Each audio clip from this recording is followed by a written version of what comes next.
Here is a fact that would astonish most Americans. For the first 200 years of American history, through the founding of the colonies, the Revolution, the writing of the Constitution, and the settling of the frontier, the most popular alcoholic drink in America was not beer, it was not whiskey, it was not wine, it was cider, fermented apple juice, hard cider. Americans drank it in staggering quantities. On the frontier, an ordinary person might drink a pint or more of hard cider every single day. It was on the breakfast table and the dinner table. It was given to children, watered down. It was drunk instead of water, because the water might kill you and the cider wouldn't. Founding fathers drank it by the tankard every morning. It was so central to American life that it functioned almost as money, used to pay laborers, to settle debts, to welcome guests. Cider was not a niche drink or a seasonal treat. It was the everyday lifeblood of early America, the single most common alcoholic beverage in the entire nation for generation after generation. And then it vanished, almost completely. So thoroughly that today, if you say the word cider to an American, they don't even think of an alcoholic drink at all. They think of the sweet, non-alcoholic apple juice you drink in the autumn. America is the only country on earth where the word cider had to have the word hard bolted onto the front of it just to mean the alcoholic drink that the rest of the world simply calls cider. An entire nation forgot its own founding drink so completely that it forgot the word even meant alcohol. How does that happen? How does a drink go from being the #1 beverage in America, the drink of the founders and the frontier, to being so utterly erased from the national memory that people don't even know it was ever alcoholic? The answer is one of the strangest and most surprising stories in the whole history of drink. It involves a genetic quirk of the apple itself, a barefoot missionary you've been lied to about since childhood, waves of thirsty immigrants, and a wave of moral crusaders with axes. This is the story of cider, America's forgotten drink. And to understand it, we have to start with the apple and a secret hidden inside every single seed. Every story about cider is really a story about the apple, so let's begin there. And the apple has a genuinely epic origin, because the apple did not come from America, despite how American it feels. It didn't even come from Europe. The apple came from the mountains of Central Asia, specifically from the region of modern-day Kazakhstan, where wild apple forests still grow to this day, forests of the ancient ancestor of every apple we eat. In fact, the largest city in Kazakhstan has a name that is often translated as meaning something like Father of Apples. From those Central Asian mountains, the apple began an extraordinary journey westward, carried along the ancient Silk Road, that great network of trade routes connecting Asia to Europe. Traders and travelers carried apples west, and the fruit spread through Persia, into the Greek world, and then into the mighty Roman Empire. And the Romans loved apples. More importantly, the Romans mastered a crucial technique for growing them, a technique called grafting, and they spread apple orchards all across their empire, including to the cool, damp island of Britain. Interestingly, when the Romans arrived in Britain, they reportedly found that the locals were already fermenting apples into a drink. Cider, in some form, was already there. And it was in the cool, damp lands of northwestern Europe that cider truly found its home. There's a lovely observation that explains why. Wine, one drinks historian put it, is a legacy of the Roman aristocracy. It's what people learned to want because the Romans prized it. But wine needs warmth and sun to grow its grapes. And in the places that couldn't grow wine grapes, the cool, wet regions like the west of England, Normandy and Brittany in northern France, and Asturias in northern Spain, people turned instead to the fruit that thrived there, the apple. So cider became the wine of the places too cold for wine. It became the drink of the rainy Atlantic fringe of Europe, and in those regions the craft of cider making was refined over many centuries. You can still find, half buried in the European countryside, the great circular stone wheels that were once used to crush apples for cider, silent monuments to how deeply rooted this drink is in the land.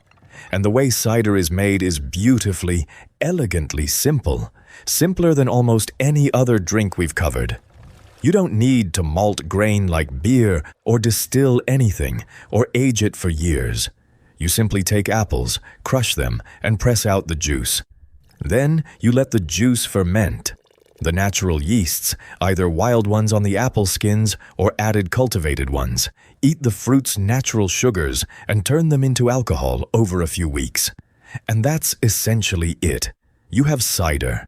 It can be left still or made sparkling, made bone dry or kept sweet, drunk young and fresh or matured for depth.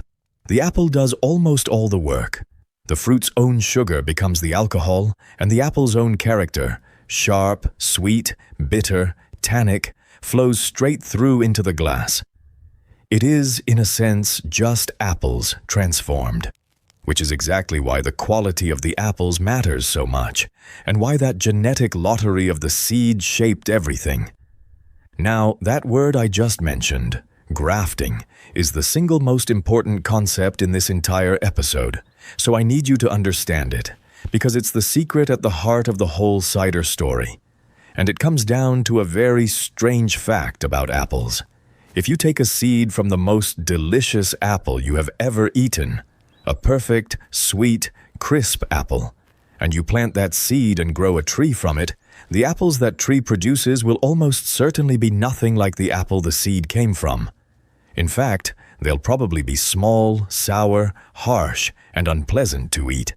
This is because apples have a genetic quality that scientists call extreme heterozygosity. In plain terms, it means that every single apple seed is a wild genetic gamble, a totally unique new individual, unlike either of its parents. Every apple seed, if you plant it, grows into a completely new and unpredictable variety of apple that has never existed before in the history of the world. It's a bit like how every human child is unique and different from their parents and siblings. So a seed from a sweet apple does not give you a sweet apple. It gives you a surprise, and the surprise is usually sour. So how do you reliably grow good, sweet, consistent eating apples? You graft.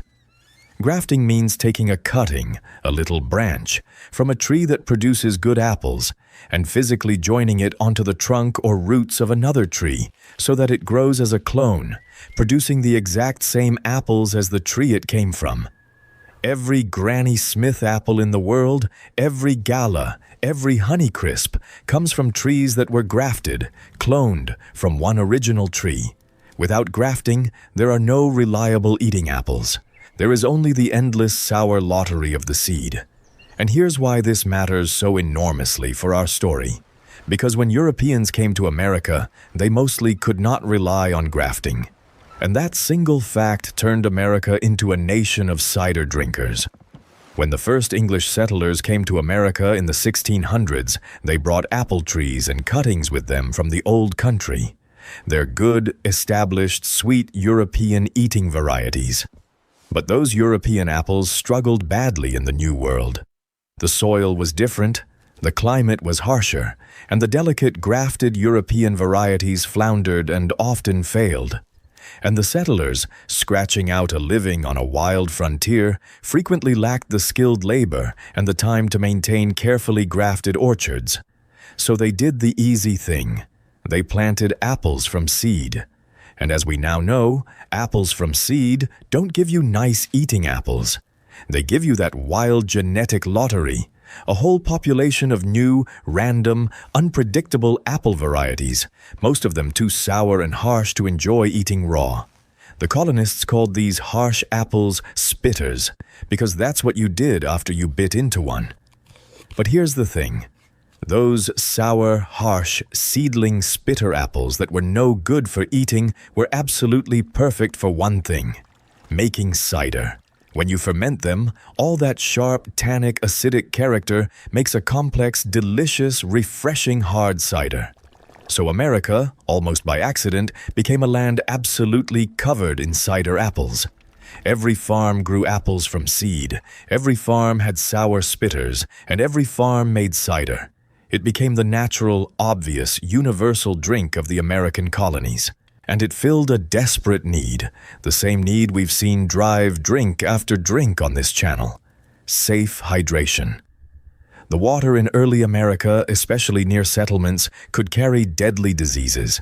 But cider was safe, fermented, mildly alcoholic, reliable. So everyone drank it. Men drank it, women drank it, and children drank it in a weaker, watered-down form. Farmers drank it in the fields, families drank it at every meal, and it was produced on nearly every homestead in the land. Just how much cider are we talking about? The numbers are genuinely startling to modern ears. In the apple-growing regions, an ordinary adult might drink a pint or more of hard cider every day. And on the New England frontier, the reported average was over 10 ounces of hard cider per person per day. Historians have described frontier life as being lived, to a real degree, through a gentle alcoholic haze, with cider flowing from morning to night, and this reached all the way to the top of American society. John Adams, the second President of the United States, a serious, disciplined, famously upright man, drank a large tankard of hard cider every single morning with his breakfast, a habit he kept up for his entire long life, and he lived to 90. Cider wasn't a vice or an indulgence in early America. It was simply what a respectable person drank, at every level of society, all day long. It was as normal as coffee is to us now. And cider did more than quench thirst. It functioned almost as a form of money. On the cash-poor frontier, where hard currency was scarce, cider was used to pay farm laborers for their work, to settle small debts, and to grease the wheels of community life. A barrel of cider was a store of value, a thing you could trade. Politicians even handed out cider and other drink to voters to win elections, in a rough and ready frontier democracy, lubricated by alcohol. Cider was woven into the economy, the politics, and the daily rhythm of American life at the deepest level. There's a wonderful detail that shows just how deeply apples were woven into the fabric of early America. On the expanding frontier, planting an orchard was actually a way to claim land. Land companies and later the government would grant settlers ownership of a plot if they proved they were there to stay. And one of the accepted proofs of permanent settlement was planting an orchard, often a set number of apple and peach trees within a few years. An orchard said, "I am here, I am staying, this land is mine." Apples were not just a drink, they were a tool for building a nation, tree by tree, across the wilderness. And that fact leads us directly to the most famous apple planter in all of American history. A man whose real story is almost nothing like the one you were told as a child. You know him as Johnny Appleseed. And the story you probably learned goes something like this: a gentle, barefoot, slightly saintly wanderer, with a tin pot on his head, who walked across the American frontier scattering apple seeds wherever he went, out of the pure goodness of his heart, so that future generations could enjoy sweet, delicious apples. A folk hero, a kindly American fairy tale. Almost every part of that story is either wrong or leaves out the most interesting parts. Because Johnny Appleseed was a real man. His name was John Chapman, born in 1774. And the truth about him is far stranger and far more fascinating than the fairy tale. Let's start with the biggest thing the storybooks leave out. John Chapman was not planting sweet-eating apples. Remember everything we just learned about seeds and grafting. Chapman planted his orchards exclusively from seed. He never grafted. And in fact, he had a deep, principled objection to grafting. Montaigne. Chapman was a devoted missionary of an unusual and mystical Christian sect, the Swedenborgian Church, and he came to believe that grafting was wrong, even cruel, that it hurt the plant and violated the natural order. So on religious grounds, he refused to do it. He grew every tree from seed, which means, as you now understand completely, that the apples John Chapman spread across the American frontier were not sweet-eating apples at all. They were the sour genetic lottery. They were spitters. They were overwhelmingly cider apples. So the real Johnny Appleseed was not bringing wholesome fruit to feed the children of the frontier. He was, in effect, planting the raw material for booze. The orchards he created across Pennsylvania, Ohio, Indiana, and Illinois were, first and foremost, cider orchards. Johnny Appleseed was, functionally, the man who helped get the American frontier drunk.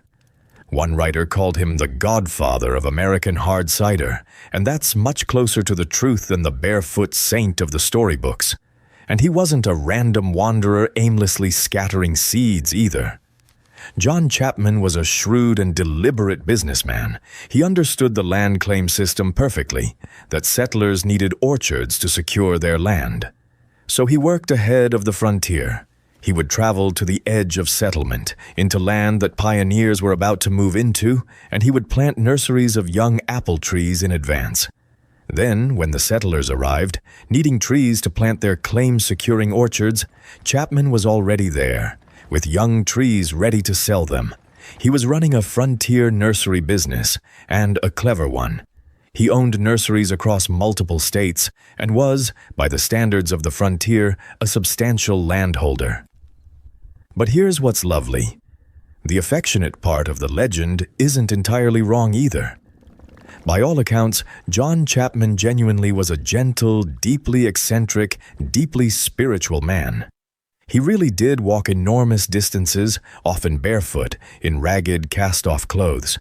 He was kind to animals, preached his mystical religion to anyone who'd listen, planted medicinal herbs alongside his apples, and was beloved by the frontier communities and by many Native American peoples, who often regarded him as touched by the divine. So the real John Chapman was both things at once, a genuinely saintly, gentle, barefoot mystic, and a canny businessman planting the cider apples that fueled frontier America. The fairy tale kept the barefoot saint and quietly deleted the booze. This channel puts the booze back, and there's one more thing John Chapman did, without ever intending to, that turned out to be genuinely important. By planting so many apples from seed, millions of them, he generated an enormous explosion of new, random apple varieties across America. Almost all of them were useless spitters, but every so often, in that vast genetic lottery, the dice came up perfect, and a seedling produced a wonderful new apple. Many of the great American apple varieties of the 19th century emerged from exactly this kind of chaotic seed planting. By the early 20th century, America had something like 14,000 named varieties of apple with wonderful names like the sheep's snout and the hornet sweeting. That staggering diversity, most of it now sadly lost, was built in part on the seeds John Chapman and others like him scattered across the frontier. He didn't just help America get drunk. He helped create the American apple itself. So by the early 1800s, cider was king. It was everywhere. It was universal. It was woven into the land and the law and the daily life of the young nation. In fact, cider was so bound up with American identity that it became the centerpiece of a famous presidential campaign. In the election of 1840, the candidate William Henry Harrison was marketed to voters as a humble man of the people, a man of the log cabin and the cider barrel, in what became known as the Log Cabin and Hard Cider campaign. Cider was rolled out at rallies. Cider barrels became campaign symbols, and the whole thing was a celebration of cider as the honest, wholesome drink of the simple, virtuous, common American. It was the drink of the nation's self-image. And yet, and this is the tell, historians point out that by 1840, cider was already being used to evoke a nostalgic, older, simpler America. It was already becoming a symbol of the past. The decline had quietly begun, because over the next 100 years, cider collapsed. It fell so far, so completely, that it was nearly erased from existence. and the reasons why are a genuine historical mystery, one with several culprits. For a long time, people told a simple story about how cider died. They blamed prohibition. We'll get to prohibition because it plays a real and dramatic role. But the honest truth, the one historians will tell you, is that cider was already in serious decline for most of the 19th century, long before prohibition arrived. Its fall was slow, and it had several causes working together. The first great culprit was beer and the people who brought it. Through the 1800s, America received enormous waves of immigrants, and among the largest were the Germans, along with the Irish and others, and they brought with them a deep and ancient beer-drinking culture. These immigrants established breweries, especially in the growing cities, and they made lots of beer. And beer had powerful advantages over cider in this new, changing America. Beer is made from grain, barley, and grain was being grown in absolutely vast quantities on the fertile plains of the American Midwest, making beer cheap to produce at massive scale. And crucially, beer could be brewed anywhere, all year round, in a city brewery, and it was stable enough to ship and store. Cider couldn't compete with that. Cider depends on apples, which grow on trees that take years to mature, are harvested only once a year, and are tied to the countryside. Farm cider was often unpasteurized and didn't travel or keep well. As a mass-produced, industrial, urban product, beer simply beat cider, which points to the second great culprit, the movement of Americans off the farm and into the city. The 1800s were the age of industrialization and urbanization. Millions of Americans left rural life and moved into the growing cities to work in factories and industry. And cider was fundamentally a rural, farm-based drink. You made it where the apple orchards were. When people moved to the city, they moved away from the orchards, away from the farms where cider was pressed, and into a world where the convenient, cheap, available drink was city-brewed beer. Orchards back in the countryside were abandoned or neglected. The whole way of life that cider belonged to was fading, and cider faded with it. And then came the third culprit, the one that turned cider's slow decline into something closer to a death. And this one had a moral crusade behind it. The Temperance movement. The Temperance movement was the great American crusade against alcohol, a powerful, largely religiously driven movement that spent the 19th and early 20th centuries campaigning against the evils of drink, and that would eventually succeed in banning alcohol entirely. And cider found itself in a peculiarly vulnerable position in the face of it. Because cider wasn't the alcohol of the saloon or the city. It was the everyday alcohol of the rural, church-going, farming family. It was in the farmhouse, on the family table, part of ordinary domestic life. And that made it a direct target for temperance-minded preachers and reformers who wanted to purge alcohol from exactly those wholesome family homes. There's a bitter irony here, too. The great crusading temperance preachers thundered against the evils of drink. And one of the most famous of them, a fiery reformer named Lyman Beecher, specifically singled out cider, the innocent-seeming family drink, as a gateway to drunkenness and ruin, precisely because it was so universal and so woven into respectable domestic life. The very ordinariness that had made cider America's beloved everyday drink now made it the temperance movement's most intimate enemy.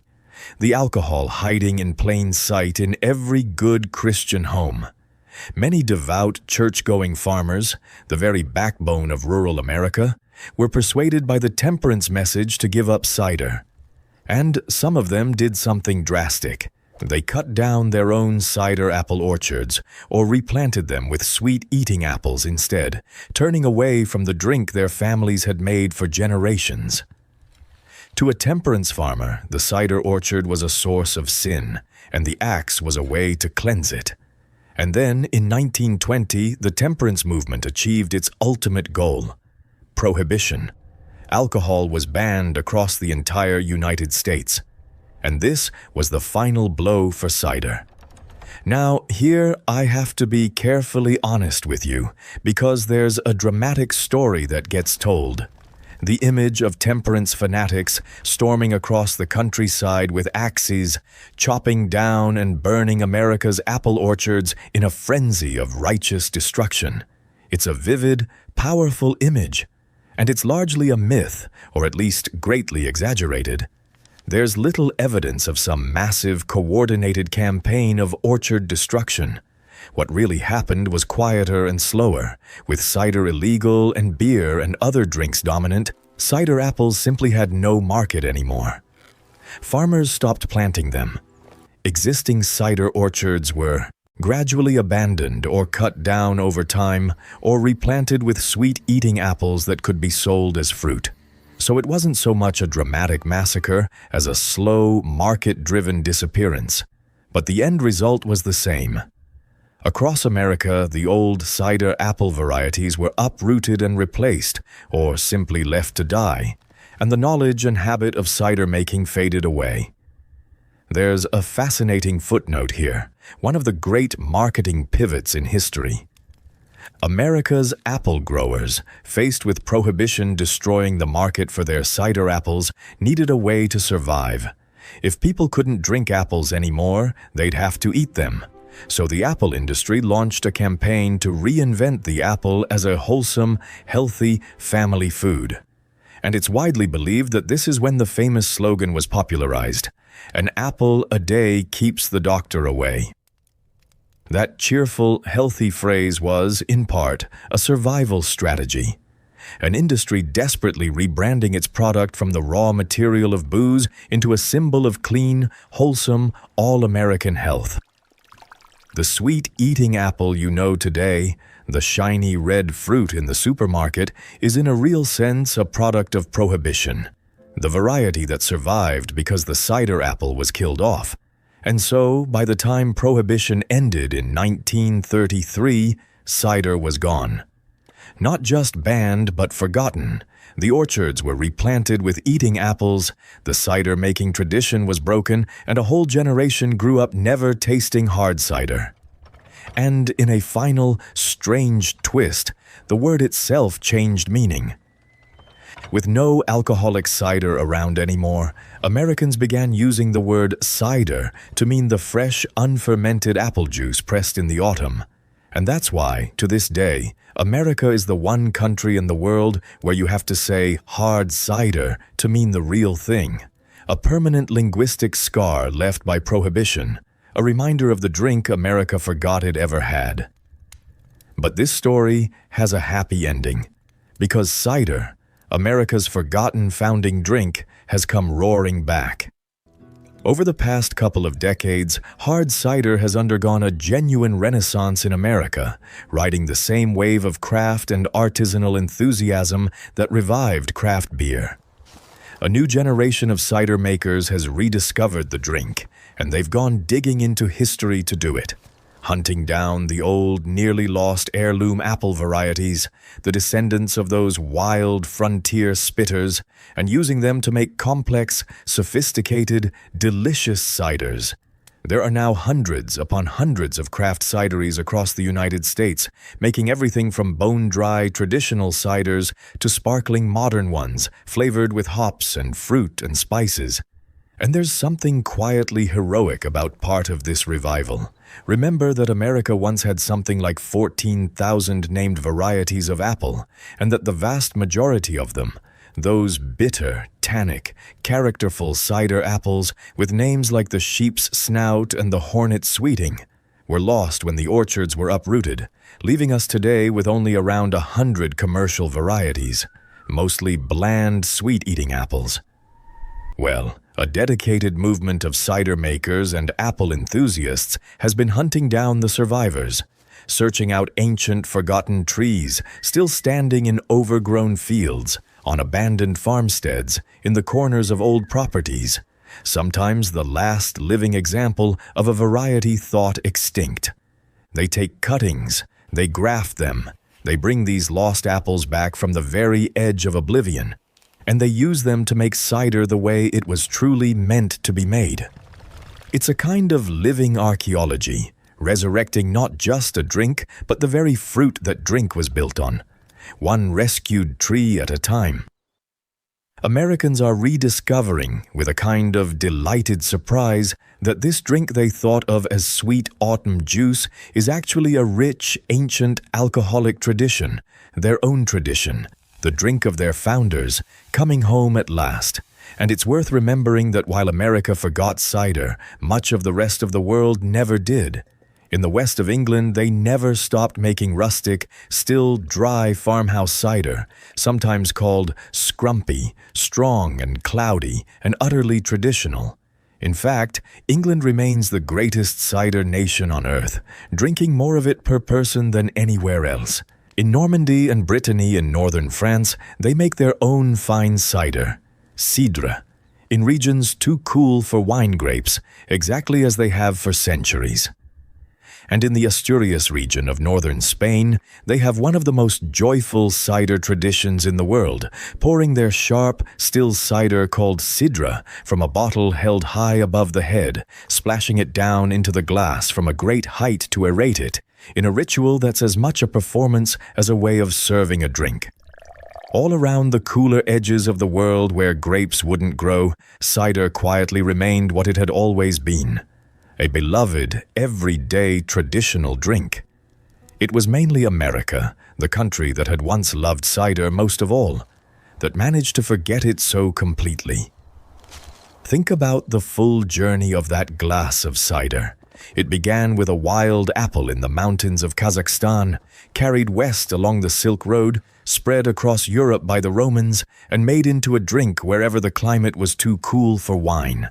It crossed the Atlantic with the English settlers, and then, through the strange genetic magic of the Appleseed, it exploded across America as the sour, seedling spitter apple, and became the #1 drink of the young nation, the everyday lifeblood of colonial and frontier life, planted tree by tree across the wilderness, spread by a barefoot missionary who was nothing like the fairy tale.